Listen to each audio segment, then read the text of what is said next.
In a forgotten corner of a dying town, an elderly woman receives what appears to be the cruelest of inheritances.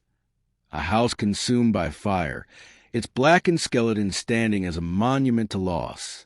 The authorities hand her the keys with apologetic faces, expecting gratitude for even this charred remnant.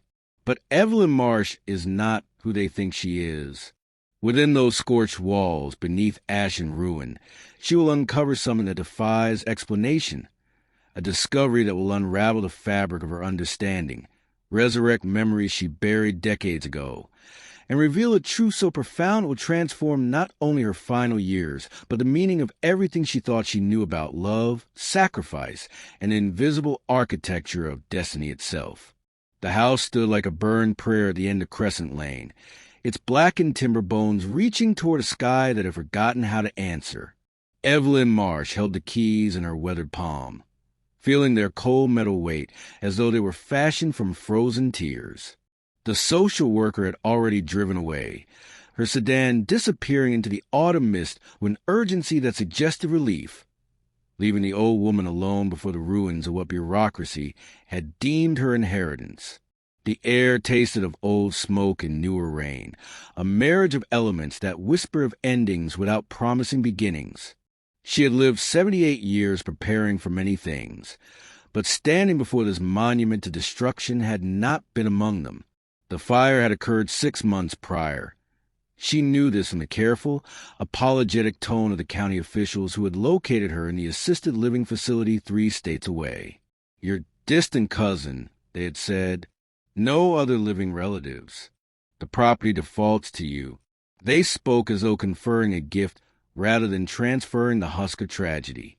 Evelyn had listened with particular stillness that only the very old possess, that quietness that comes from having witnessed enough of life's inversions to know that surfaces rarely tell the complete story.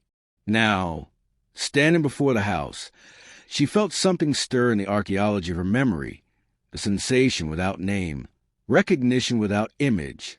The structure's facade had collapsed inward, creating a mouth-like cavity where the front door once stood. Windows gaped empty of glass, their frames twisted into expressions of permanent surprise. The second story had partially caved, leaving the roof at an angle that suggested a head bowed in shame or prayer. Yet there was something in its stance, some quality of resilience in its refusal to fully collapse, that spoke to her in a language older than words.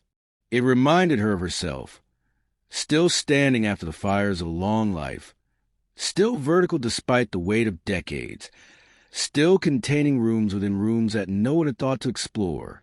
The neighborhood around the burned house had the exhausted quality of places slowly being erased from maps and memories. Houses with for sale signs grown faint with weather. Driveways cracked into abstract patterns like dried riverbeds. A children's playground visible 2 blocks away, its swings hanging motionless, as if the wind itself had abandoned this district. Evelyn had researched the address after receiving the notification. Millbrook, a manufacturing town that had outlived its purpose when the factories closed in the 1980s. The young had fled like migrating birds. The old remained like stones in a riverbed, waiting for the current to finally wear them smooth into nothing. She understood this geography of abandonment, had felt it in her own bones as friends died and the world she had known receded into history. But there was something else, something the officials had not mentioned, and that even the preliminary photographs had failed to convey. As Evelyn stepped closer to the burned threshold, she felt it, a presence, a persistence, a peculiar gravity that seemed to emanate from the house's wounded interior. It was not menacing, but it was undeniable, like standing near a person who has just woken from a significant dream and has not yet returned fully to the ordinary world. The late afternoon light slanted through the damaged roof in columns of gold and shadow, creating the effect of a cathedral whose deity had departed but whose architecture still insisted on the sacred.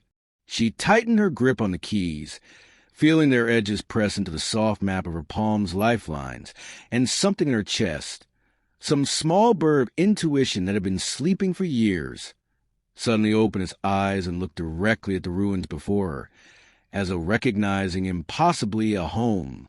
Evelyn crossed the threshold where a door had once stood guard, her foot disturbing ash that rose in lazy spirals like ghosts of smoke still haunting the scene of their own creation. The interior assault of devastation was immediate and total.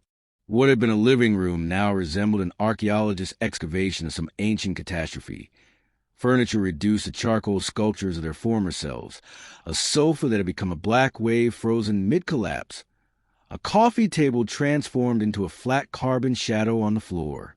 The walls that remained standing wore patterns of flame like terrible wallpaper, tongues of char reaching toward the ceiling in linguistic shapes that seemed almost deliberate, almost meaningful, as though the fire had been trying to write something in its own consuming alphabet. She moved carefully, her walking stick testing each step on floorboards that groaned beneath her slight weight with sounds that were less with settling than voices complaining. The smell was overwhelming at first, that distinctive bitter perfume of burned everything, of plastics and papers and fabrics, and dreams all reduced to their carbon essence. But beneath it, or perhaps woven through it, she detected something else. Something almost floral. Something that reminded her of her grandmother's garden in the summers of her childhood, when honeysuckle climbed the back fence and morning glories opened their purple throats to drink the dawn. It made no sense. Fire did not create the smell of growing things. Yet there it was, subtle as memory, persistent as truth. The stairs to the second floor looked treacherous, several steps missing entirely. The banister a twisted sculpture of carbonized wood that would crumble at the slightest pressure. Evelyn stood at their base and looked upward into the damaged geometry of the upper level, where afternoon light poured through holes in the roof like heaven's fingers reaching down to touch specific, chosen spots.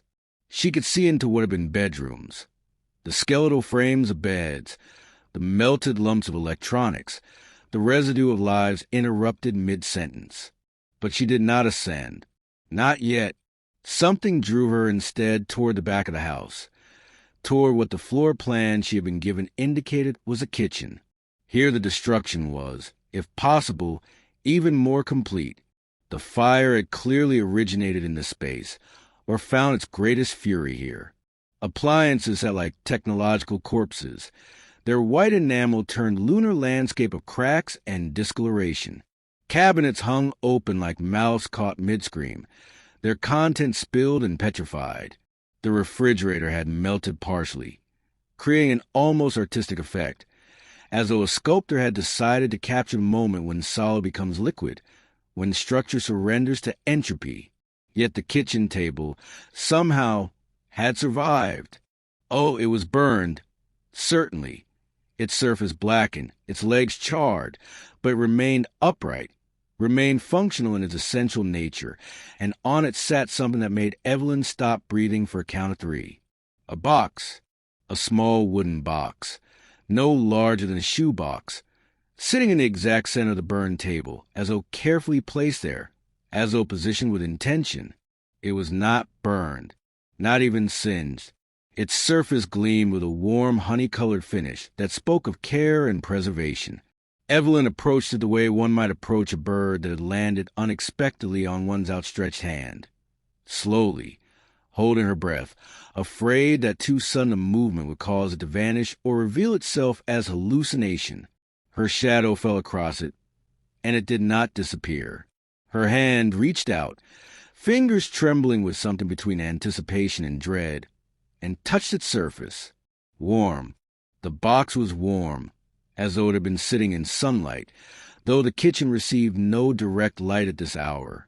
The wood felt alive under her fingertips, not in any supernatural sense, but in the way that well-crafted objects carry the essence of the hands that made them. There was a small brass clasp holding it closed, bright, and unpitted despite the devastation surrounding it. Evelyn's heart performed an irregular rhythm in her chest, a drumbeat that felt older than her years, more ancient than her accumulated time.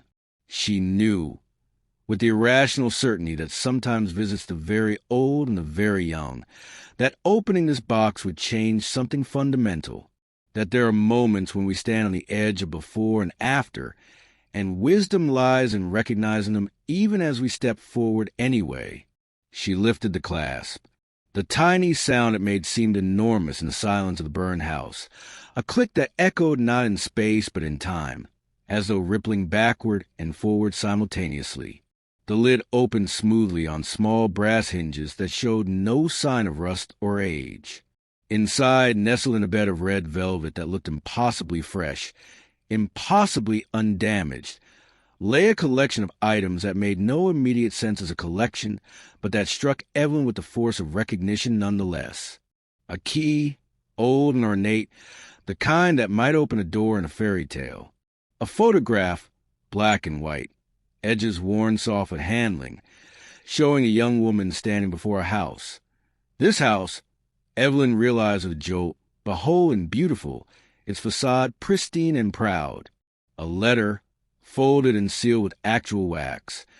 Deep red wax stamped with an initial she could not quite make out in the dim kitchen light.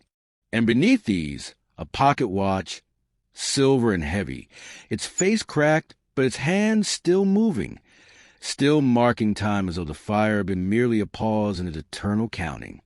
Evelyn lifted the photograph first, bringing it closer to her face, and the woman in the image looked back at her across decades with eyes that were familiar in a way that transcended ordinary recognition. The woman was perhaps 30, wearing a dress from the 1940s, her hair in the victory rolls of that era, her smile caught in that particular expression of joy that has not yet learned about the disappointments waiting in the future. Behind her, the house rose beautiful and whole, its windows reflecting clouds, its door painted a cheerful yellow, flower boxes beneath the windows spilling over with blooms. It looked like a place where happiness lived, where families gathered, where the word home meant something solid and eternal. But it was a woman's eyes that held Evelyn captive. They contained something, a light, an intensity, a quality of looking that seemed to pierce through the photograph and see directly into Evelyn herself. And with a sensation like falling while standing still, Evelyn understood that she was looking at her mother, not the mother she remembered, the woman worn down by difficult years and a harder marriage, the woman who had died when Evelyn was only 19, but the mother before, the woman her mother had been before the way of the world, had pressed her into someone smaller, someone dimmer, someone who had learned to make herself less to fit into the narrow spaces her life had provided. "Mother," Evelyn whispered, and her voice broke on the single word, cracked like the face of the pocket watch. But unlike the watch, her voice did not keep going. It stopped, suspended in the burned air of the ruined kitchen. And in that moment, Evelyn felt the first tears she had cried in 15 years begin to gather behind her eyes like rain clouds forming on a horizon that had been cleared too long. She set the photograph down gently, as though it might bruise, and picked up the sealed letter. The wax seal showed, now that she looked more closely, the letter impressed into its surface.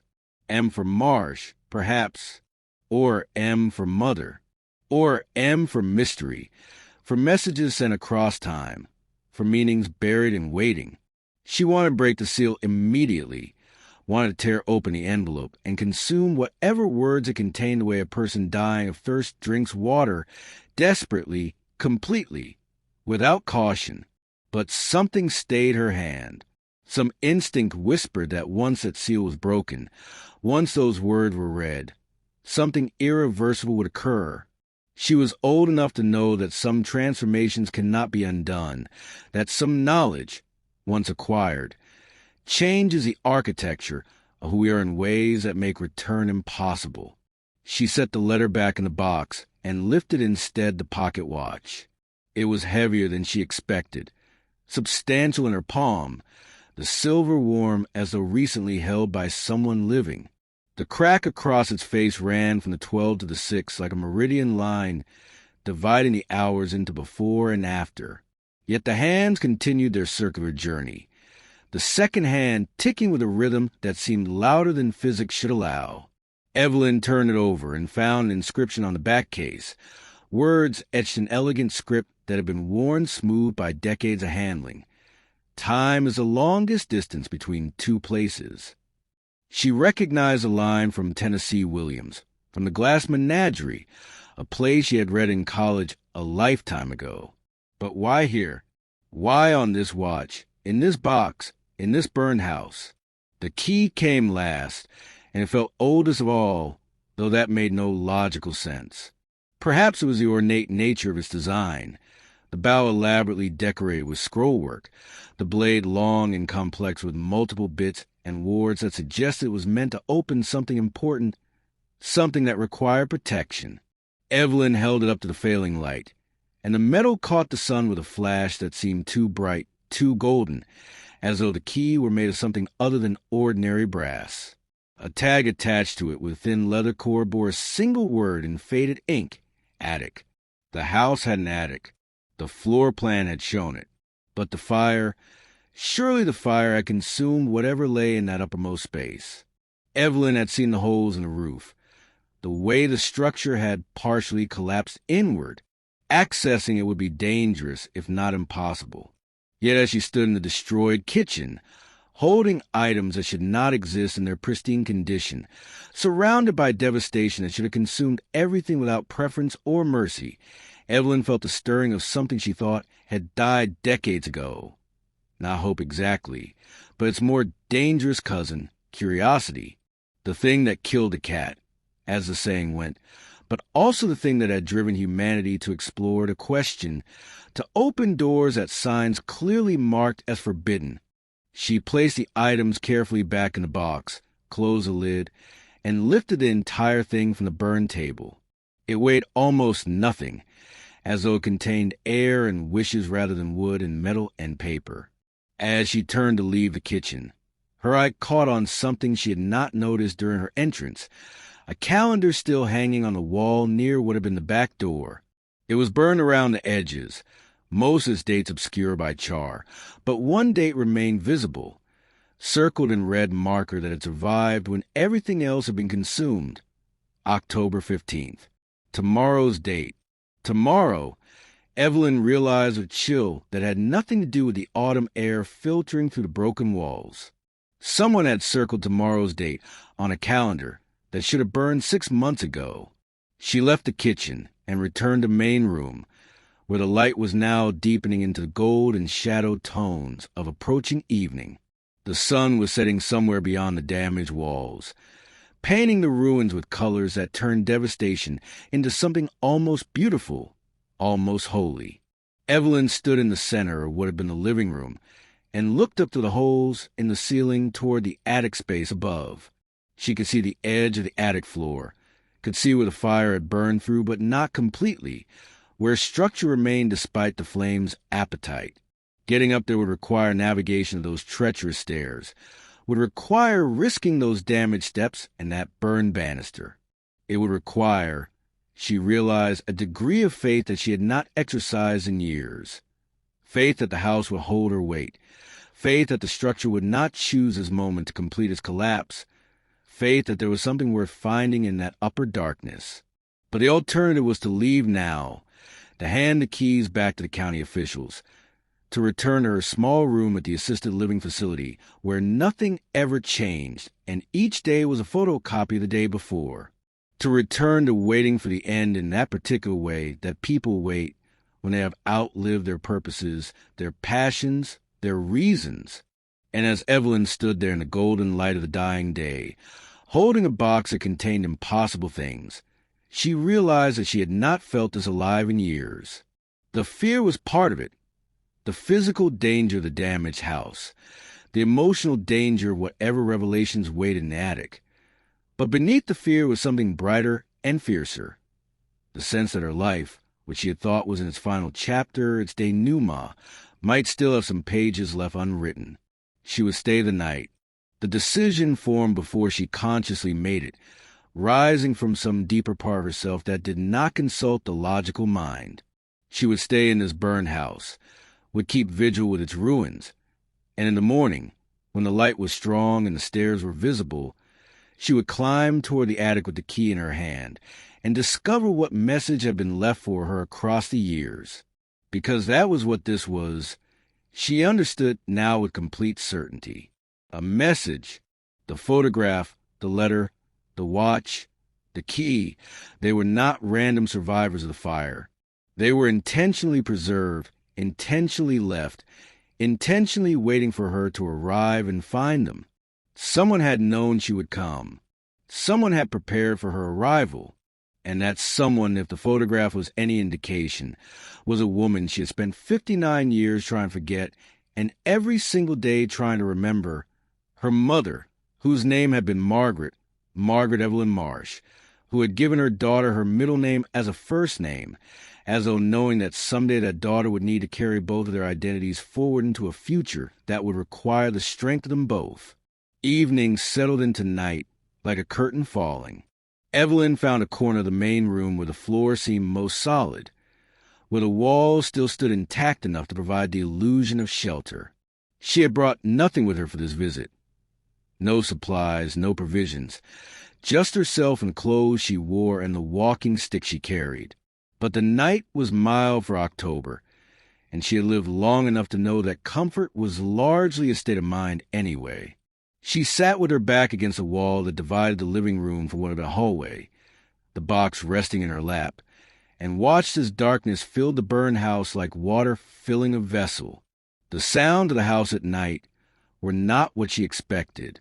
She had anticipated silence, the dead quiet of abandoned places. Instead, the structure spoke constantly, small creaks and groans as cooling air contracted materials that had expanded in the day's warmth, the whisper of breeze moving through broken windows and damaged walls, the distant sound of something dripping, water finding its way through damaged pipes or pooled rain, finding cracks through which to descend. And beneath these sounds, or perhaps woven through them, something else, a rhythm, a pattern, like breathing if buildings could breathe, like heartbeat if houses could maintain life. Evelyn closed her eyes, not from exhaustion, but from a desire to hear more clearly. And as she sat in the darkness of the burned house with a box of impossible things in her lap, memory rose like smoke from banked coals. She was 7 years old, sitting on her mother's lap on the porch of their tiny apartment, a humid summer evening wrapping around them like a blanket. Her mother was humming, a tune without words, a melody that seemed to come from somewhere ancient and distant. And young Evelyn had asked, as children do, why her mother looked sad even when she was smiling. Margaret had been quiet for a long moment, her hand stroking her daughter's hair in a rhythm that matched her humming. And then she had said something that Evelyn had not understood then, but which returned to her now with the force of prophecy. Some doors close, and we think that's the end of the room beyond them. But doors can open again, sweetheart. Even doors we thought were sealed forever. Sometimes life gives us a key we don't know we've been waiting for.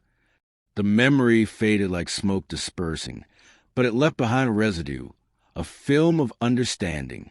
Her mother had known something, had been waiting for something, had perhaps been preparing for something that her own life would not last long enough to witness, but which she believed would come nonetheless.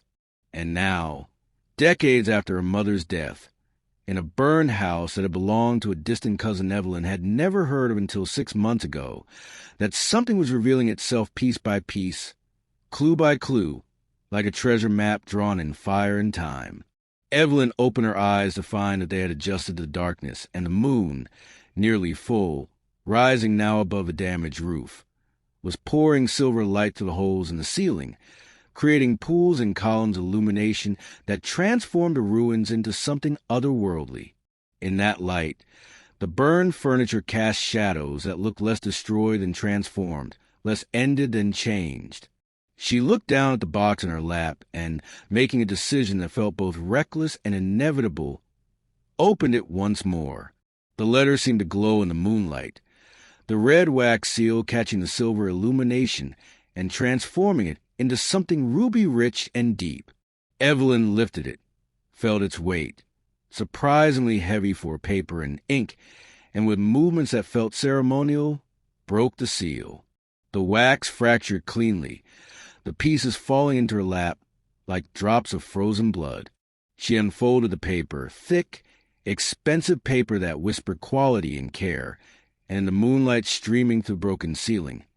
She began to read the words her mother had written more than 70 years ago, words that had been waiting in a sealed envelope for exactly this moment, exactly this night, exactly this daughter to open and receive them.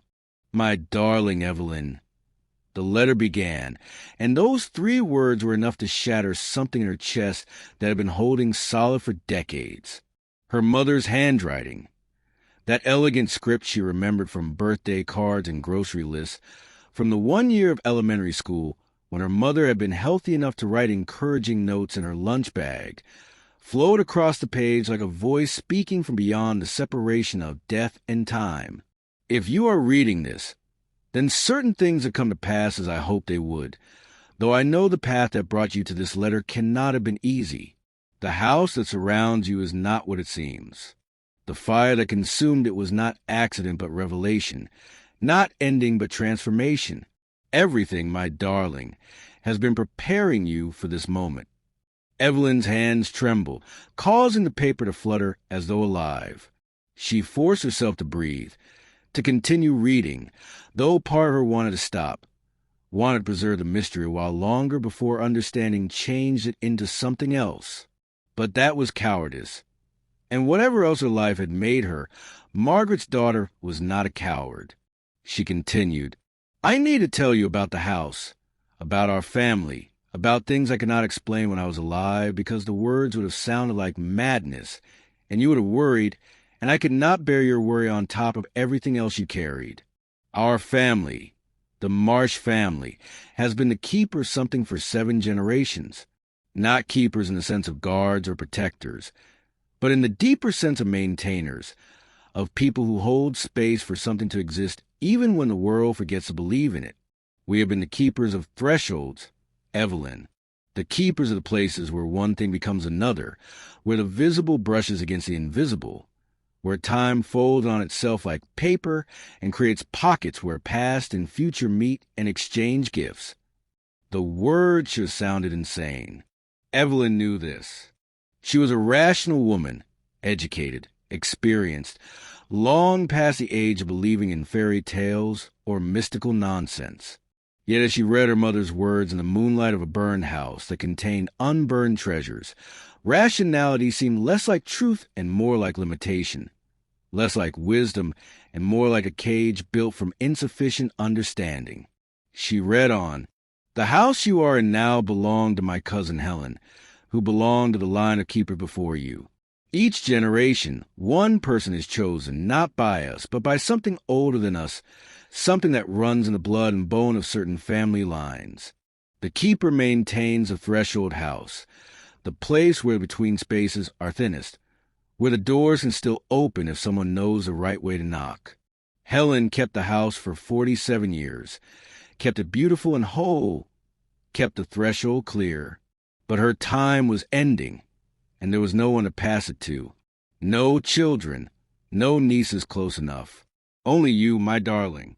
You, who I gave my name to as a map, as a marker, as a way for the house to find you when the time came." Evelyn lowered the letter, her mind racing, her heart pounding with something between disbelief and recognition. The house had found her, through bureaucracy and distant family connections, through the mechanism of inheritance law and county records, through the mundane machinery of the world. Something extraordinary had reached across the years and brought her here. She looked around the burned interior, seeing it now not as destruction but as clearing, not as ending but as preparation. When a forest burns, her mother had once told her during a nature program they watched together, it's making room for new growth. The seeds of some trees only open in the presence of fire. The letter continued across 3 more pages, written in that careful, beautiful hand. Her mother explained that the threshold houses existed in specific locations, places where geography and geometry and something else, some in the old words called ley lines or PowerPoints, converge to create thin spaces in the fabric of reality. That fire did not destroy threshold houses. It revealed them, that the flames consumed only what was ordinary, what was merely material, leaving behind what was essential, what was sacred, what was meant to persist. The fire came to Helen's house 6 months before you arrived, her mother had written, because that was how long it would take for the mechanisms of the ordinary world to find you and bring you here. The house called the fire to itself, Evelyn, burned away its own disguise, because it was time for you to see what it truly was. And what it truly was, Margaret explained, was a house that existed partially in ordinary time and partially in something else, a liminal space, a between place, where those who needed to find what they had lost at search in the rooms that ordinary houses kept hidden. The attic was the heart of it, the center of the threshold, and in the attic, her mother wrote, Evelyn would find answers to questions she had not known she was carrying, solutions to puzzles her life had never managed to solve. You will find me there in a way, the letter said, and those words made Evelyn's breath catch. Not as I was when I died, worn and exhausted and diminished, but as I truly am, as I always was beneath the weight of the life I lived. The threshold shows us true things, Evelyn. It shows us what endures when everything temporary burns away. The letter ended with instructions, practical and precise, as though her mother were explaining how to bake bread or plant a garden, rather than how to navigate between realities. Go to the attic at dawn, when the light is new and the world is still remembering itself. Use the key. It will open not a lock, but a way. Trust what you find. Do not be afraid of joy. It is as real as sorrow, though we are trained to believe otherwise. And know that I have been waiting, not in death but in the between space, for you to arrive. Know that love survives fires we cannot imagine, and that some doors only close so they can open more widely.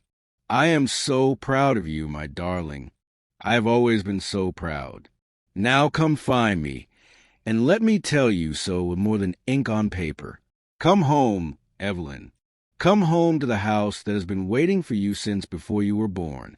With all my love, with all my hope, with all my certainty that you are brave enough and strong enough and beloved enough to cross this threshold, your mother, Margaret. Evelyn folded the letter with hands that shook not from age, but from emotion too large to be contained in an ordinary body. She placed it back in the box with a photograph and a watch and sat in the moonlight with tears running down her face. Tears that felt like prayer, like relief, like the breaking of a dam that had held too long against too great a pressure. She wept for her mother, dead 59 years, but somehow waiting still. She wept for herself, for the hard life she had lived, for the joy she had denied herself because suffering had seemed safer than hope. She wept for the lost years, for the time spent in small rooms doing small things, for the gradual dimming she had accepted as inevitability when it might have been choice all along. But beneath the grief was something else, something that grew stronger with each breath she took in the burned house. Anticipation, excitement, the feeling of standing at the beginning of something rather than the end, of being offered an opening rather than a closing. She had thought she was in the final chapter of her life, had thought that the story was essentially over except for the details of how the last pages would be written. But her mother's letter suggested something different, suggested that perhaps there were entire volumes yet unread, entire narratives waiting to unfold if she was brave enough to turn the key and open the door.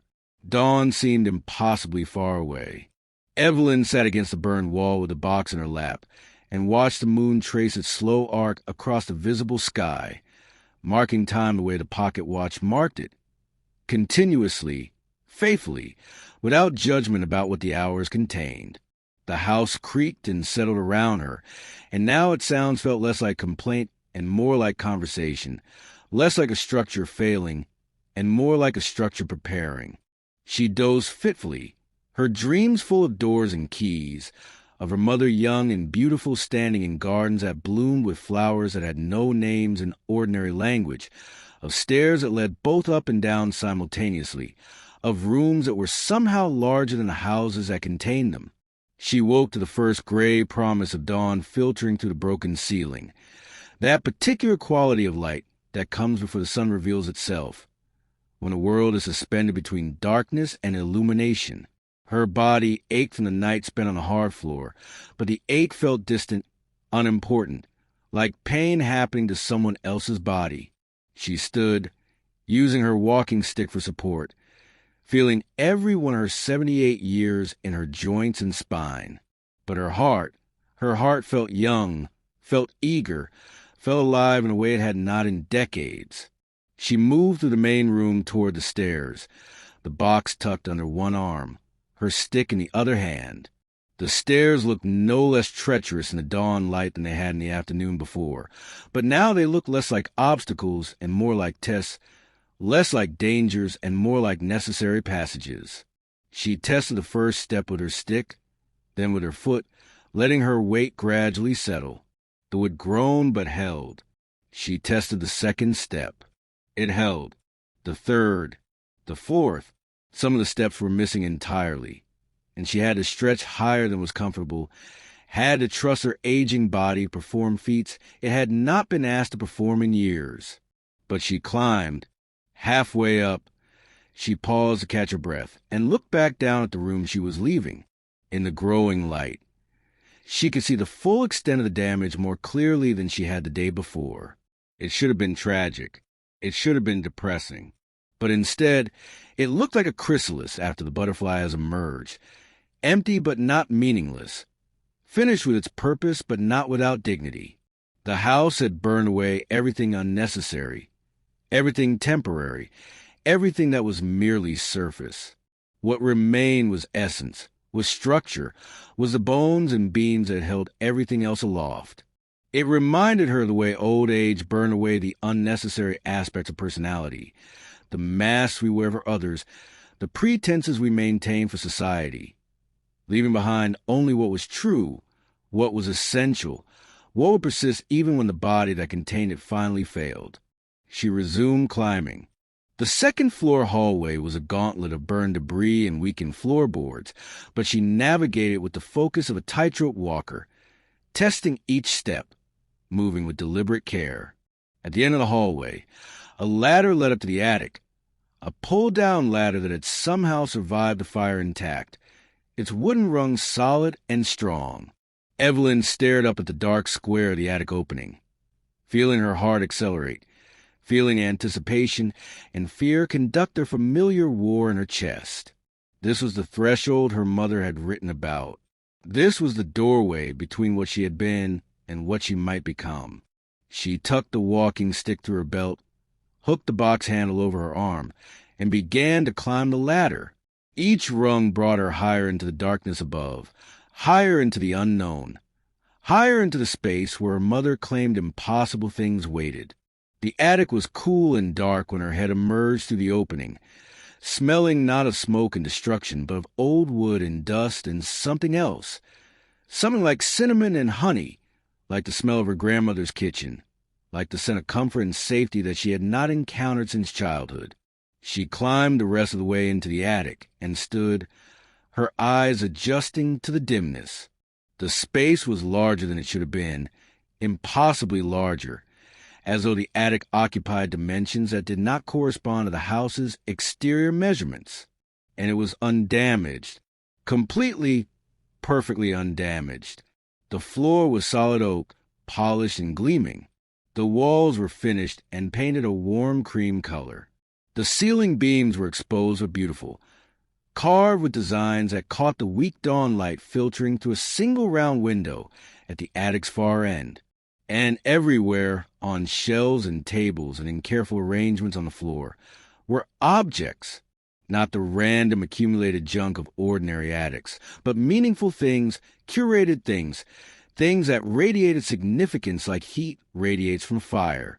Photographs in silver frames showing people from different eras wearing different fashions, but all sharing a certain look in their eyes, that same intensity she had seen in her mother's photograph. That quality of seeing beyond surfaces. Books, old and leather-bound, their spines bearing titles in languages she could not immediately identify. Boxes similar to the one she carried, each presumably containing their own treasures, their own keys, their own invitations. mirrors and ornate frames that reflected the attic in ways that seemed subtly wrong, as though showing the space from angles that did not quite match reality. And in the center of it all, a door. A door standing free in the middle of the attic floor, not attached to any wall, not leading anywhere visible, just a door and a frame standing by itself like a piece of modern art or ancient magic. It was made of dark wood, carved with intricate patterns of vines and flowers, and creatures that seemed to shift if she looked at them too long.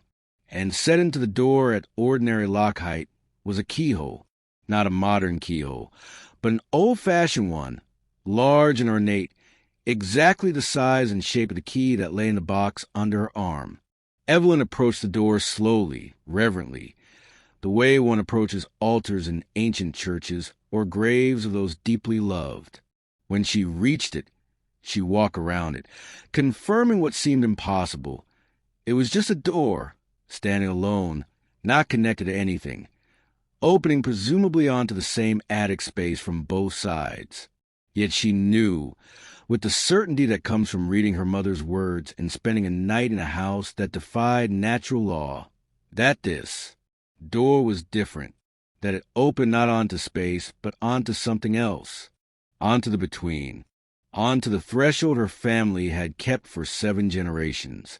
She set the box down on a nearby table, a beautiful table made of wood that seemed to glow with its own internal light, and lifted out the key.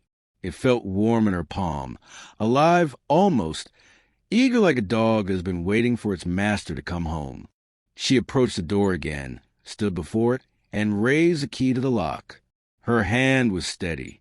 After all the trembling of the night before, after all the tears and fear and anticipation, her hand at this moment was perfectly steady. She was old. She had lived a long life. She had survived losses and disappointments and the slow erosion of dreams. She had earned the right to open strange doors in impossible attics. She had earned the right to discover what waited on the other side. The key slid into the lock as though they had been made for each other, as though one could not exist without the other. She turned it, and the click it made was the sound of puzzle pieces fitting together, of questions meeting answers, of journeys reaching destinations.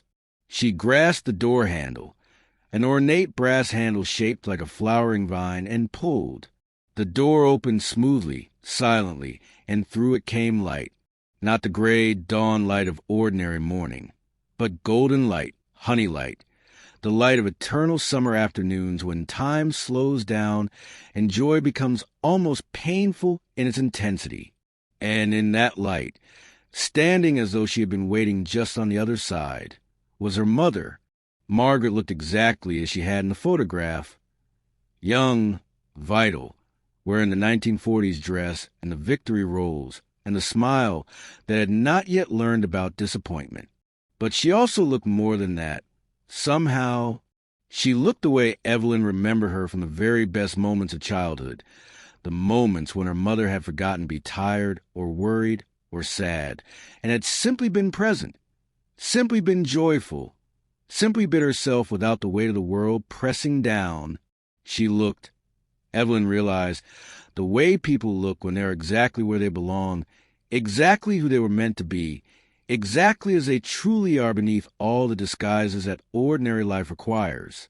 "Hello, sweetheart," Margaret said, and her voice was the voice from Evelyn's earliest memories, the voice that had sung lullabies and told stories and promised that everything would be all right even when it clearly would not be. "I've been waiting for you. I've been waiting such a long time." Evelyn tried to speak, but found that words had deserted her entirely, had fled to wherever words go when emotion is too large to be contained in language. She stood in the impossible attic before the impossible door, looking at her mother who had been dead for 59 years, but who stood before her now as alive as memory, as real as love, as present as hope. Tears ran down her face again, but these were different tears. Not tears of grief, but tears of reunion. Not tears of loss, but tears of recovery. Not tears of ending, but tears of beginning again. "Is this real?" she finally managed to whisper. "Are you real?" Margaret smiled, and the smile contained understanding and compassion, and something that might have been amusement. What is real, Evelyn? The life you lived, diminished and small, believing that suffering was inevitable and joy was temporary? Or this moment, this place, where what endures is not pain but love, not loss but connection? I am as real as I ever was. More real, perhaps, because here there is no need for the masks, no need for the armor, no need for anything except truth. She held out her hand, and Evelyn saw that it was her mother's hand exactly as she remembered it. The particular shape of the fingers, the small scar on the thumb from a kitchen accident, the wedding ring that she had worn until the day she died. Without thinking, without hesitation, Evelyn took it. Her mother's hand was warm, solid, unmistakably physical. The contact sent a shock through Evelyn's system, not painful but overwhelming, like touching an electrical current made of pure emotion. And the moment their hands connected, something happened to the space around them. The attic seemed to expand outward and inward simultaneously, to become both larger and more intimate.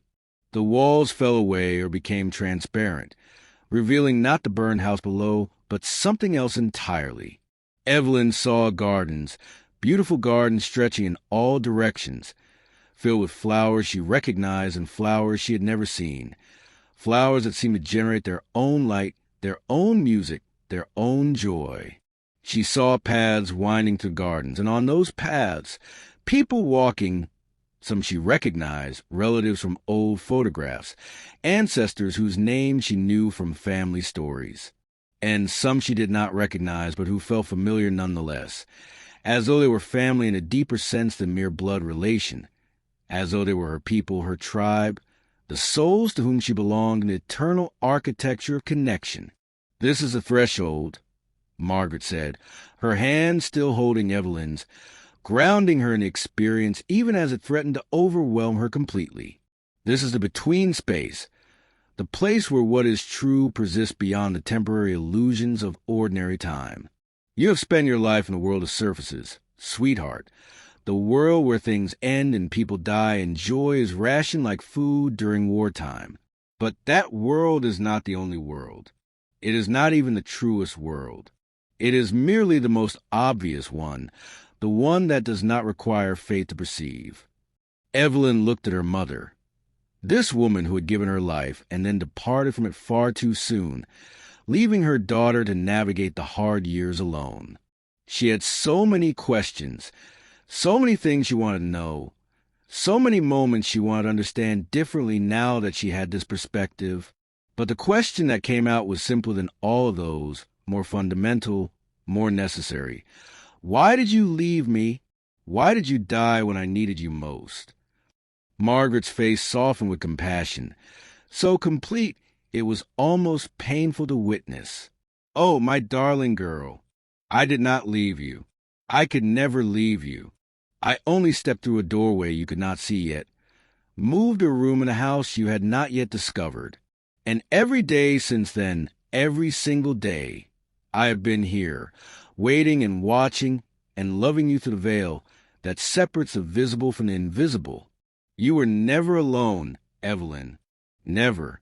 Not for a single moment of all those hard years." The tears came freely now, a river of them, decades of unshed grief and loneliness and longing pouring out in salt water that baptized her face and fell to the attic floor, where they seemed to be absorbed not by wood but by something else, as though the floor were drinking her sorrow and transmuting it into something different. Her mother pulled her close, wrapped her arms around her, and Evelyn collapsed into the embrace the way a tired child collapses, giving over the weight of herself completely, trusting that she will be held, that she will not fall, that love is stronger than exhaustion or despair or time itself. They stood that way for a period that had no measurement, seconds or hours or years. It was impossible to tell in this place where ordinary time seemed to have no authority. And slowly, gradually, Evelyn felt something shifting inside herself. The hardness that had accumulated over decades of disappointment, the armor she had built around her heart, to protect it from further damage, began to crack, to crumble, to fall away like old paint flaking off a building that is being restored to its original beauty. Beneath the armor was vulnerability, yes, but also capacity. The capacity to feel joy as deeply as she had felt sorrow, the capacity to hope as powerfully as she had despaired, the capacity to love without the fear that love would inevitably lead to loss. When they finally separated, Evelyn felt lighter, emptied of some weight she had been carrying so long she had forgotten it was there. Margaret smiled at her, reached up, and wiped the tears from her daughter's face with gentle fingers. "Better?" she asked, and Evelyn nodded because speaking still felt impossible, felt like it would break the spell of this moment, this impossible, precious, transformative moment. "Come," Margaret said, taking her hand again. "Let me show you what this place truly is. Let me show you what our family has been protecting all these generations. Let me show you what you are now called to maintain and share with those who need it most."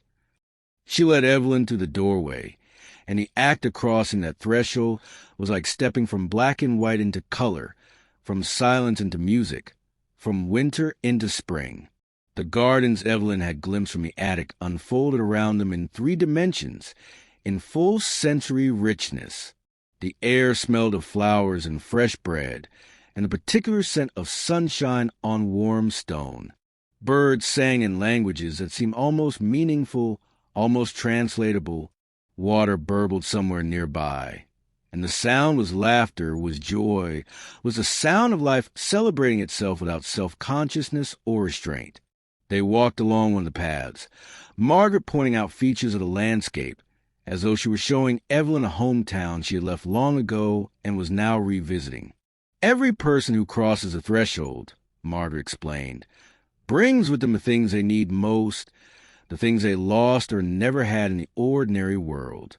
For some, it is people, those who died or departed, relationships severed by circumstance or misunderstanding. For others, it is aspect of themselves, the dreams they abandoned, the joy they denied, the possibilities they never pursued. The threshold is not about escaping life, Evelyn. It is about recovering what is true about life beneath all the lies that pain and fear teach us." They passed other people on the paths, some young, some old, all bearing expressions of quiet contentment or active joy. Margaret greeted several of them by name, and they responded with warmth but did not interrupt the walk, seemed to understand that this was a teaching moment, a transmission of knowledge from keeper to keeper. One woman, very old, bent nearly double with age, stopped and looked at Evelyn with eyes that contained recognition and welcome. "The new keeper," she said, her voice paper-thin but clear. "Welcome, daughter. Welcome home." The woman continued on her way, and Evelyn turned to her mother with questions in her eyes. "The new keeper," Margaret confirmed. "That is what you are now, if you choose to accept it. The threshold needs a keeper in the ordinary world, someone to maintain the house, to hold the door open for those who need to find their way here. It is not an easy calling, Evelyn. It requires living in both worlds simultaneously, 1 foot in the mundane reality, 1 foot in invisible truth. It requires faith when faith feels foolish, hope when hope seems pointless, love when love appears impractical. But it also offers something rare and precious, purpose, meaning, the knowledge that your life matters in ways that extend beyond your individual existence." They reached a clearing where a fountain stood, water cascading from some invisible source and falling into a pool so clear it seemed made of liquid light rather than water. Margaret gestured for Evelyn to sit on the edge of the fountain, and she did, feeling the cool stone beneath her, hearing the music of the falling water, seeing her own reflection in the pool, and startling at what she saw. The woman looking back at her was herself, but different. Not younger, exactly, but more fully herself. The lines on her face remained, the silver in her hair, the marks of age and experience. But there was something in her expression, something in her eyes, that was different. She looked like someone who knew something important, someone who carried a secret worth keeping, someone who had discovered a truth worth sharing. "You see yourself as you truly are," Margaret said softly, "not as the world has taught you to see yourself, diminished, fading, obsolete, but as you are an eternal perspective. You are a keeper, Evelyn. You come from a line of keepers. This has been your destiny since before you were born, and now the moment has arrived for you to step into it fully." Evelyn continued to stare at her reflection, mesmerized by the woman looking back at her. That woman looked capable. That woman looked strong. That woman looked like she had work to do. Important work. Work that would require all of her accumulated wisdom and experience and endurance.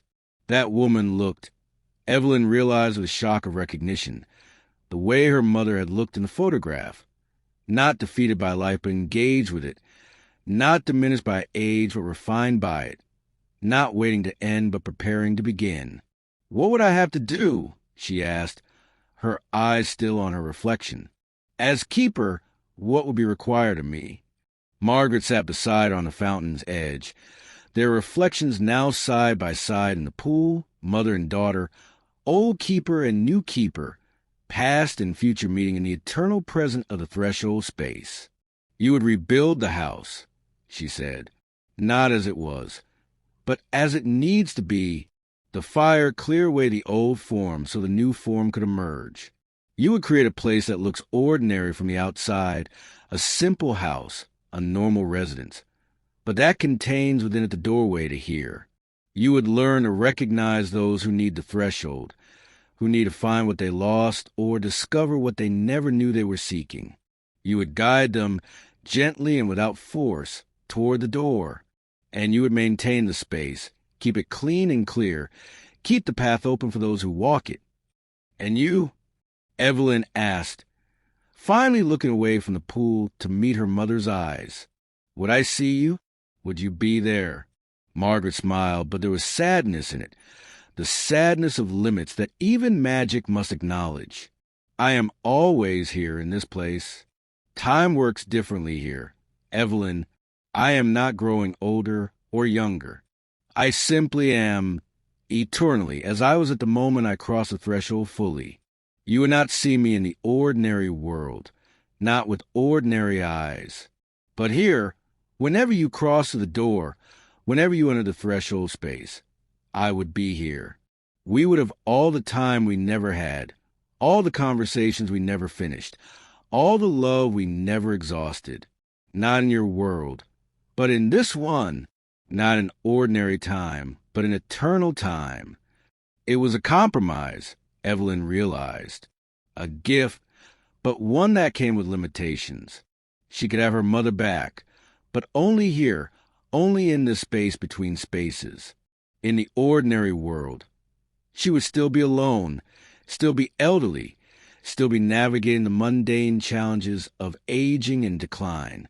But she would also have purpose, would have meaning, would have knowledge of this place and the ability to return to it, to bring others to it, to serve as the bridge between what people thought was real and what was actually true. "Is there a choice?" she asked. "Can I refuse?" "Of course," Margaret said immediately. "There's always a choice. Free will is sacred, Evelyn. Even this place, even the threshold, respects the sovereignty of individual decision. If you choose to walk away, to hand the keys back to the county, to return to your assisted living facility, no one will stop you. The threshold will find another keeper eventually, or will wait, patient as stone, until the right person arrives. But I will tell you this. You've already felt what purpose feels like, what meaning feels like, what maturing feels like. Can you truly go back to a life without those things? Can you truly return to waiting for the end in that small room where nothing happens except the slow passage of empty time?" The question hung in the air between them, and Evelyn knew the answer before she consciously formulated it.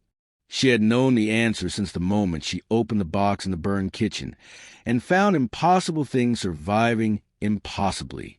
She had known the answer since she read her mother's letter by moonlight and felt something dead in her chest suddenly come back to life. She had known the answer since she climbed the stairs toward the attic, testing each step, trusting that the structure would hold, that the journey was worth the risk. "I accept," she said, and the words felt like a vow, like a promise, like the most important commitment she had ever made. "I will be the keeper. I will rebuild the house. I will maintain the threshold. I will do whatever is required to keep this door open for those who need to find it." Margaret's face transformed with joy so complete it seemed to illuminate not just her expression, but the entire space around them. She took both of Evelyn's hands in hers and squeezed them tightly. "My brave, beautiful daughter," she said, and her voice was thick with emotion. "I knew you would choose this. I have always known. You have always been stronger than you believed, braver than you realized, more capable than you dared to imagine. And now you will discover what you are truly made of, what you are truly meant to do." The world around them seemed to pulse with approval, as though the threshold itself were responding to Evelyn's commitment. The flowers bloomed more brightly. The water sang more sweetly. The light grew richer, warmer, more golden. And Evelyn felt something settling into place inside herself, some final piece of a puzzle she had been assembling her entire life without knowing it, clicking into position with a sense of rightness so profound it brought fresh tears to her eyes. They talked for what felt like hours, sitting by the fountain while Margaret explained the practical details of keeping the threshold, how to recognize those who needed it. They would carry a particular quality in their eyes, a certain weight in their shoulders, a specific hollowness in their laughter, how to guide them without pushing, to invite without insisting, to open without forcing, how to maintain the physical house. There would be money, resources left in trust by previous keepers, enough to rebuild and sustain, how to protect herself from those who might exploit the threshold or use it for harm. There were safeguards, protections, ancient agreements that kept the place safe from those with darker intentions. The threshold is for healing, Margaret emphasized repeatedly, for recovery, for reunion, for remembering. It is not escape. It is not denial. It is not refusal of the ordinary world's reality. It is simply more. It is the fullness that ordinary life forgets to include. And your role is to help people find that fullness, to reconnect with what they thought they had lost forever, to discover that love is stronger than death, that joy is more real than sorrow, that meaning persists even when circumstances suggest otherwise. Finally, as the conversation wound down, as the teaching approached completion, Margaret stood and pulled Evelyn to her feet. "It is time for you to return," she said gently. "The ordinary world needs you present in it to do the work of building the house, of establishing yourself as a keeper. But you can come back, Evelyn, whenever you need to, whenever the burden feels too heavy, whenever you doubt or fear or forget why you chose this. Come back through the door. I will be here. This place will be here. We will help you remember. We'll help you continue. We'll help you carry what needs carrying." They walked back toward the door together, reversing their earlier journey through the gardens. As they approached the doorway, still standing there in its frame, still connecting this place to the attic to the burn house to the ordinary world, Evelyn felt a surge of panic. She was not ready to leave. She had only just arrived. She had 59 years of lost time with her mother to recover, and a few hours in this impossible place was not nearly enough. Margaret seemed to sense her panic and stopped, turning Evelyn to face her. "This is not goodbye," she said firmly. "This is never goodbye. This is until next time, which is very different. I am not leaving you again, Evelyn. You are not losing me again. We are simply occupying different spaces in the house, but the house contains us both, and the doorways connect what ordinary reality insists must be separate. Do you understand?"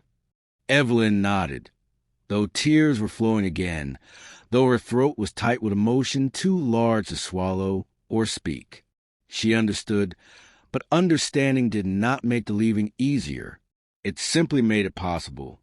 They embraced once more, and Margaret whispered in her ear, "I love you. I have always loved you. I will always love you. Now go and do the work you were born to do. Go and be the keeper. Go and open the door for others as it has been opened for you." Evelyn stepped back, memorizing her mother's face one more time, the face that haunted her dreams for 59 years, the face she had tried so hard to remember clearly and could never quite capture. Now she had it again, perfect and permanent. Not just in memory, but in reality. In this place she could return to whenever she needed. She turned toward the door, toward the attic visible through it, toward the ordinary world that waited beyond. She stepped through, and the transition was like waking from a dream, except instead of the dream fading, it grew more solid, more certain, more real. The attic resolved around her. The shelves and tables and objects, the round window with dawn light now stronger and brighter, the pull-down ladder leading to the floor below.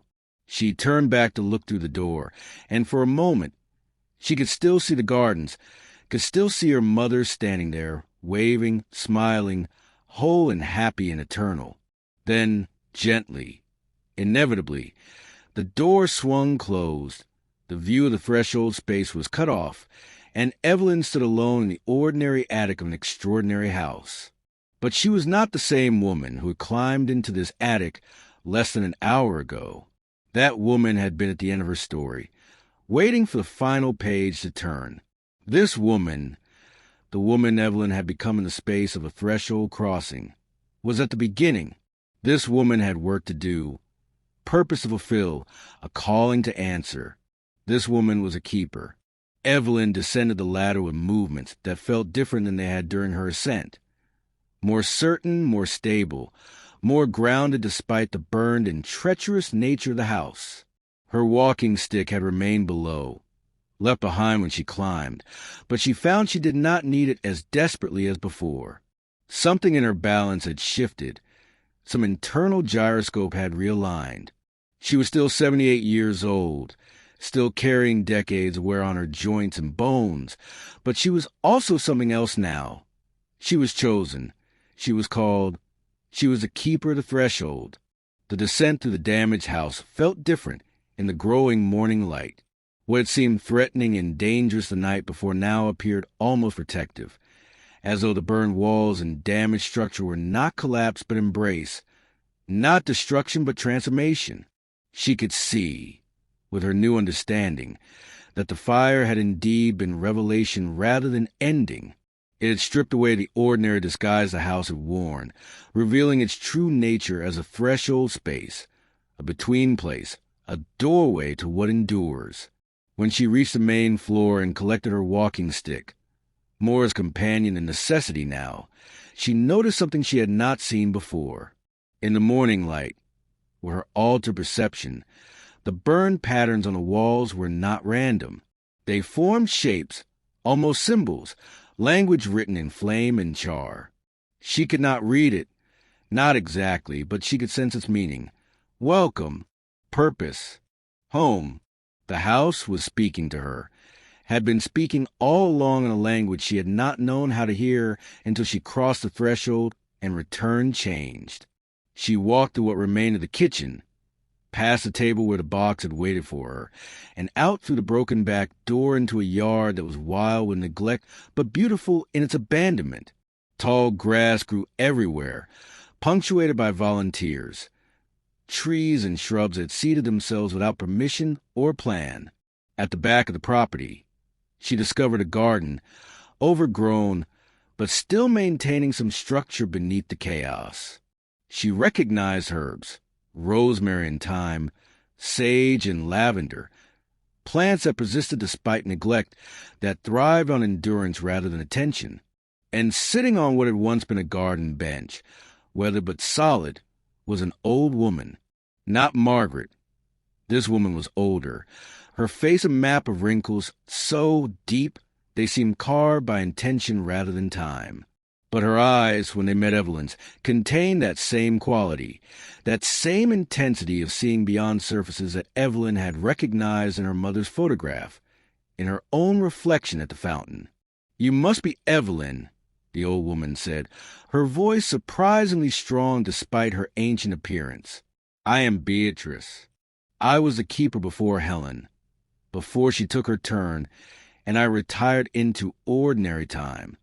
I have been waiting to meet you, to pass along a few things that cannot be written in letters or understood through threshold crossings alone, things that one keeper must tell another face to face, in the daylight of the ordinary world." Evelyn approached slowly, amazed that this was happening, that the universe was already providing what she needed before she knew to ask for it. She sat beside Beatrice on the weathered bench, and the old woman took her hand, a gesture that was becoming familiar, this holding of hands across generations, this passing of connection and knowledge and belonging through simple touch. "The hardest part," Beatrice said without preamble, "is living in both worlds without losing yourself in either one. The threshold is beautiful, is healing, is everything the ordinary world forgets to be. You will be tempted to spend all your time there, to abandon this difficult, painful, limited reality for the fullness and joy of the between space. But you cannot. The keeper must maintain presence in both worlds, must hold the door open from this side, must be available to those who need guiding toward the threshold but have not yet found it." She paused, her eyes distant, clearly remembering her own years as keeper. "And the ordinary world will not understand what you are doing. They will see an old woman living in a burned house, rebuilding it for no reason they can comprehend, talking about things that sound like delusion or dementia. You'll be lonely sometimes, isolated by knowledge that others do not share. But you will also be fulfilled in ways that most people never experience. You will matter, Evelyn. Your life will matter in profound and lasting ways. And that is worth the loneliness, worth the misunderstanding, worth all the challenges that come with the calling." They sat together for a long time, Beatrice sharing stories from her years as keeper, the people she had guided to the threshold, the transformation she had witnessed, the moments when despair had given way to hope and loss had revealed itself as temporary separation rather than permanent ending.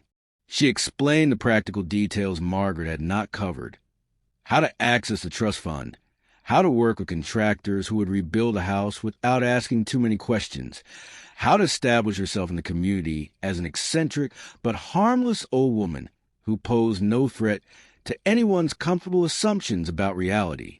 "Some will think you are crazy," Beatrice said matter-of-factly. "Let them. Crazy is safer than dangerous. Eccentric is better than threatening. Build your reputation as a harmless odd woman who lives in a strange house and occasionally helps people in ways they do not quite understand. That gives you the freedom to do the work without drawing the kind of attention that would make it difficult or impossible." The sun climbed higher, turning the autumn morning from cool to comfortable. Beatrice eventually stood, moving with the careful deliberation of someone who has lived past 90 and knows exactly how fragile connection between intention and action can become. "I must go," she said. "I have said what I came to say, and my time as keeper is long finished. But if you need me, if you have questions or doubts or moments when the burden feels too heavy, come find me. I live at Riverside Gardens, the senior facility on the east side of town. They think I am just another old woman losing her memories, but I remember everything that matters. I will help you when I can." She started to walk away, then paused and turned back. "One more thing," she said. "The greatest gift of being keeper is not the reunion with those you have lost, though that is profound. It is not the purpose or the meaning, though those are real and sustaining. The greatest gift is this: you will learn that love is not limited by time, space, or even death. You will learn that what is true persists beyond all the temporary illusions. And once you know that, once you have experienced it directly rather than just believing it as comforting philosophy, You will never be afraid again. Not of death, not of loss, not of anything the ordinary world can threaten you with. That fearlessness, Evelyn, is the real treasure. That is what we protect by keeping the threshold open. That is what we offer to those who need it most. Then she walked away, disappearing into the overgrown neighborhood with a steadiness that belied her age, and Evelyn was alone again in the burned house's wild garden. But alone felt different now. It did not feel like abandonment or isolation. It felt like solitude, which was a chosen state rather than an imposed condition. It felt like the breath between sentences, the pause between musical notes. Not empty but full of potential, not ending but preparing for beginning. She spent the rest of the morning exploring property more thoroughly, seeing it now with the eyes of someone who would rebuild it, reimagine it, transform it from ruin into shelter. The house had good bones, as the saying went. The foundation was solid. The main support structures had survived. What needed replacing was mostly superficial. Walls and floors, windows and doors, all the surfaces that make a structure inhabitable by ordinary standards. But the essential architecture remained, and more importantly, the threshold remained, waiting in the attic to be accessed, to be crossed, to be shared with those who needed what it offered. By afternoon, Evelyn had made several phone calls. To the county officials to confirm her acceptance of property, to a local contractor recommended by a quick internet search at the library down the street, to the bank that managed the trust fund Beatrice had mentioned. The wheels of ordinary reality began turning, slowly grinding toward the manifestation of her vision. The contractor would visit tomorrow to assess the damage and provide an estimate for rebuilding. The bank would transfer the necessary funds. The county would process the paperwork that would make her officially the owner of this burned threshold house. And through it all, Evelyn felt a calm certainty she had not experienced in decades. This was right. This was meant. This was what her whole life had been preparing her for, even in moments when it seemed her life had no preparation, no purpose, no direction. Every loss she had endured, every disappointment she had survived, every year she had waited in that small room at the assisted living facility, all of it had been shaping her into someone who could do this work, someone who could hold space for others' pain and transformation, someone who understood both the weight of suffering and the possibility of transcendence. As evening approached, she walked through the house one more time, touching the burned walls gently, thanking them for holding space at the threshold, for surviving the fire that revealed what was essential. She climbed the damaged stairs again, navigated the treacherous second floor, ascended the ladder into the attic. The door stood there in the center of the space, waiting, patient as stone, eternal as the truth it guarded. She touched it, but did not open it. Not yet. She had been through once today, had received what she needed from the threshold. There would be time for another crossing, many crossings. But tonight she needed to remain in the ordinary world, to solidify her commitment to being present here as well as there. She descended again and found a corner of the main room that felt safe, where the walls still stood solid, and the ceiling showed no signs of imminent collapse. She had brought a sleeping bag and basic supplies during her afternoon trip to the nearby store, the necessities for camping in a burn house until it could be rebuilt into something habitable. She arranged her temporary nest, ate a simple meal of bread and cheese and fruit, and as night fell, she lay down to sleep in a house that was now her responsibility, her calling, her home. But before sleep took her, she opened the box one more time, lifted out her mother's letter, and read it again by flashlight. The words had not changed, but they meant something different now that she had crossed the threshold and returned. They were not just information anymore, but confirmation, not just explanation, but validation. Her mother had known, had planned, had hoped and believed that her daughter would find her way to this place, would accept the calling, would become the keeper. "I did it, Mother," Evelyn whispered into the darkness of burned house. "I accepted. I will rebuild. I will keep the threshold open. I will do what you prepare me to do, what the family has done for 7 generations. I will be brave enough and strong enough and devoted enough to hold this door open for those who need to cross it. And though there was no answer in any ordinary sense, though no voice responded from the darkness, Evelyn felt a warmth in her chest, a certainty in her bones that her mother had heard, that across the threshold, in the space where she waited eternal and whole, Margaret had heard her daughter's promise and was proud. That love, as Beatrice had said, was not limited by time or space or death, but persisted beyond all those temporary illusions into something permanent and true. Evelyn slept deeply that night, more deeply than she had in years.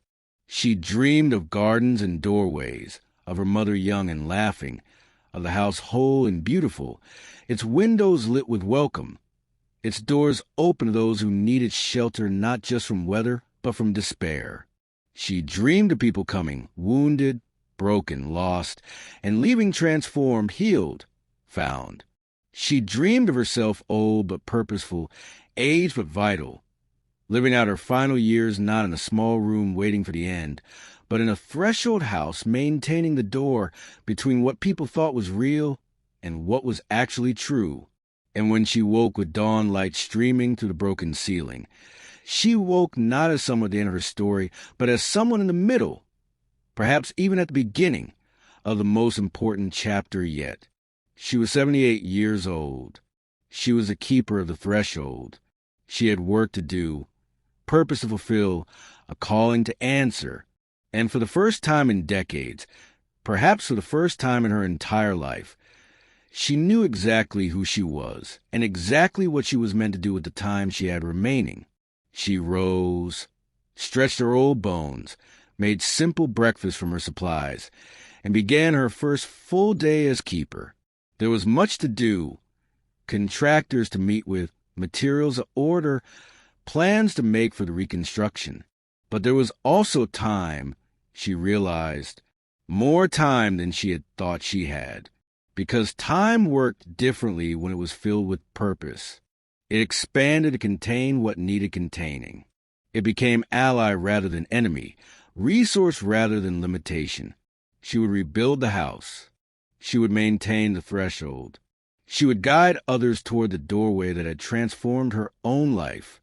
And she would, whenever she needed to, whenever the weight became too heavy or the doubt too strong, climb those stairs again, open that door again, cross in the garden where her mother waited eternal and whole, where love proved itself stronger than death, where truth persisted beyond all the lies that ordinary reality told.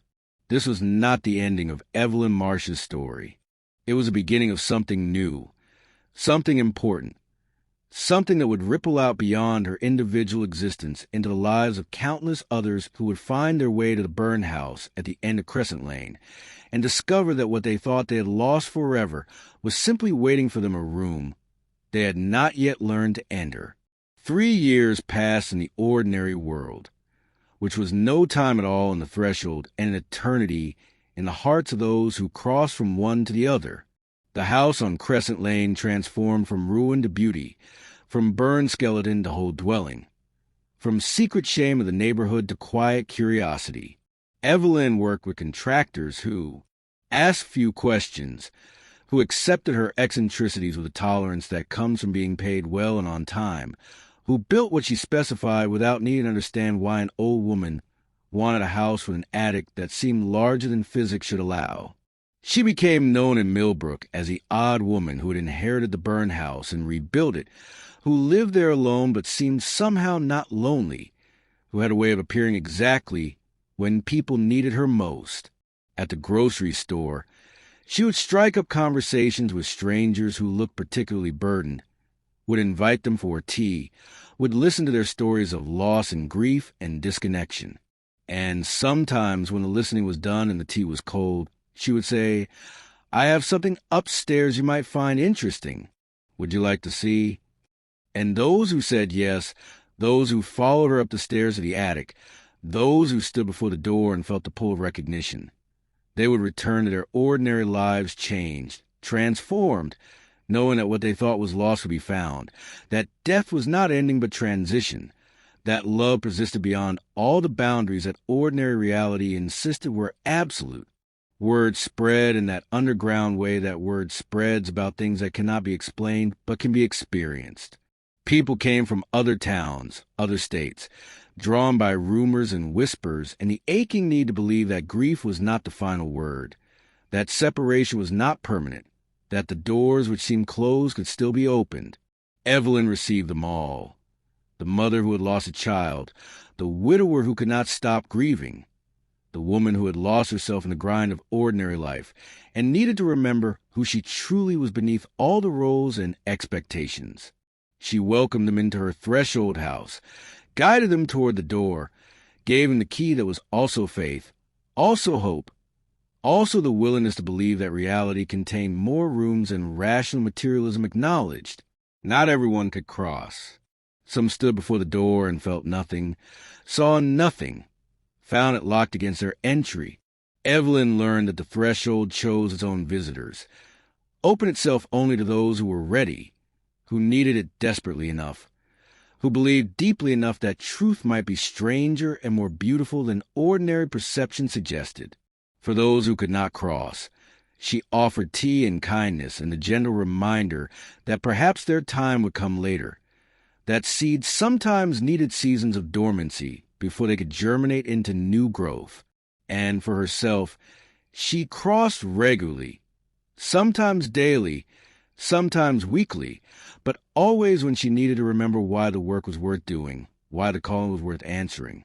She would climb to the attic, unlock the door with a key that never left her possession, step through into the garden where her mother waited eternal and unchanged. They would walk and talk, mother and daughter, sharing the conversations they had been denied by Margaret's early death, speaking the words that had gone unspoken, healing the wounds that ordinary time had not been sufficient to address. And each time Evelyn returned to the ordinary world, she brought back with her a little more of the threshold's truth, a little more of its certainty that love was stronger than death and meaning was more real than chaos. On the 4th anniversary of the fire that had been not destruction but invitation, not ending but beginning, Evelyn stood in her garden, now restored to beauty, and thought about the journey that had brought her from that assisted living facility to this threshold house, from waiting for the end to participating in eternal beginnings. She was 82 now, her body more fragile, her movements slower, but her spirit more alive than had been at any point in her previous 78 years. She had found her purpose. She had answered her calling. She had become who she was always meant to be.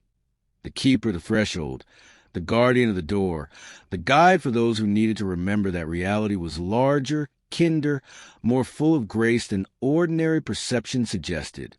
That evening, as the sun set in shades of gold and rose, painting the sky the colors of promise, Evelyn climbed the stairs one more time. Her joints ached with the effort. Her breath came harder, but she reached the attic and stood before the door. She unlocked it and stepped through into the garden where her mother waited, as she always waited, patient as love, eternal as truth. Margaret embraced her daughter, and they walked together through flowers that never faded and spoke words that required no response, existing in that space where time had no authority and separation had no power.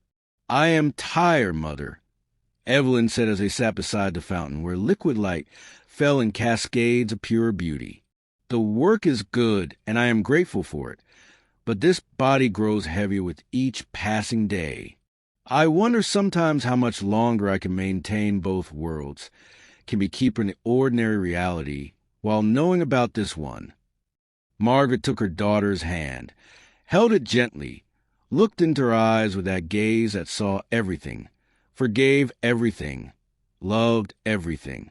"You have done beautiful work, my darling," she said. "You have kept the threshold open, have guided so many toward the truth that sets them free. And when your body can no longer do the work, when the time comes to step fully into this place rather than moving between there and here, another keeper will rise. The threshold protects itself, calls who it needs when it needs them. You are not responsible for maintaining it forever, only for maintaining it while you are able. And you have done that with grace and devotion and love. They stayed in the garden until Evelyn felt restored, renewed, ready to return to the ordinary world, and continue to work for however long it remained hers to do. She kissed her mother's cheek, that cheek that was warm and alive and exactly as she remembered from childhood, and walked back toward the door. At the threshold between threshold and ordinary, she paused and looked back. Her mother stood in the garden, waving, smiling, whole and eternal. And Evelyn knew, with the certainty that comes from direct experience rather than hopeful belief, that when her time came to cross fully, when her body finally released its grip and she stepped through that door one final time without returning, Margaret would be waiting, not to say goodbye, but to say welcome. Welcome home. Welcome to the place where what is true persists forever. She stepped back into the attic, into the ordinary world, into the burned house that was now a threshold house, into her calling as keeper. Below, she could hear the doorbell ringing. Someone seeking what the rumors promised, someone needing what the threshold offered. She closed the door behind her, locked it with a key that was also faith, also hope, also love, and descended to greet whoever had come seeking the truth that most people spent their lives denying, that we are more than we appear to be, that love survives what death takes, that the doors we think are closed forever sometimes open again into rooms we never knew existed, into gardens that bloom eternal, into the arms of those we thought we had lost, but who were simply waiting in a place we had not yet learned to find.